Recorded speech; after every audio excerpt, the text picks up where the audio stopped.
Welcome to Everyday Cooking. If you haven't subscribed the channel yet, please click the subscribe button and the bell icon to stay connected, and it is absolutely free. Today let us prepare sweet potato cutlets. For this I am going to take 2 medium-sized sweet potatoes. This is already cooked. You can pressure cook this for about 3 to 4 whistles. Now remove the skin.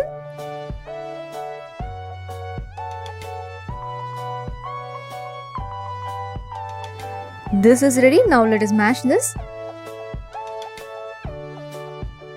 These cutlets will surely have a little bit of sweetness, and if you want to avoid this, you can very well use half of this and half of potatoes. This is ready.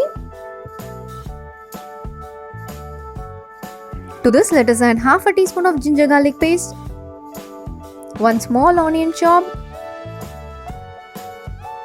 1 or 2 green chilies, 1 teaspoon of chili powder,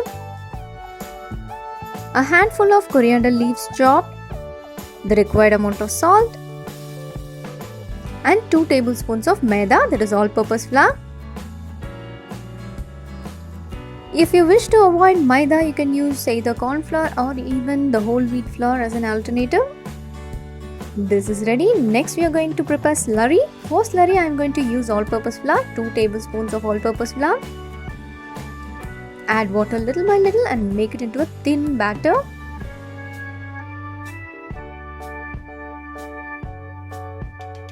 Slurry is ready, the sweet potato masala is also ready, and other than this we need breadcrumbs.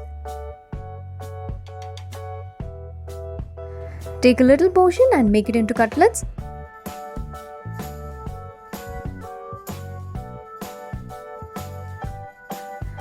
Dip this in the slurry and roll it in the breadcrumbs. If you don't have breadcrumbs, you can very well powder and use the rusk. Rusk will be a better alternative for the breadcrumbs. And if you don't have rusk, you can toast the bread and powder it. So our cutlets are ready to be fried. Pour some oil in a pan. We are going to shallow fry the cutlets.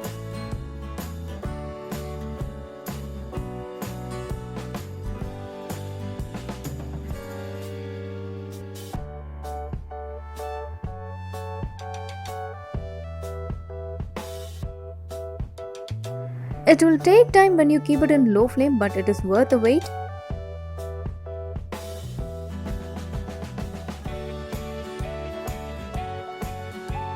Our sweet potato cutlets are ready. We can plate it now.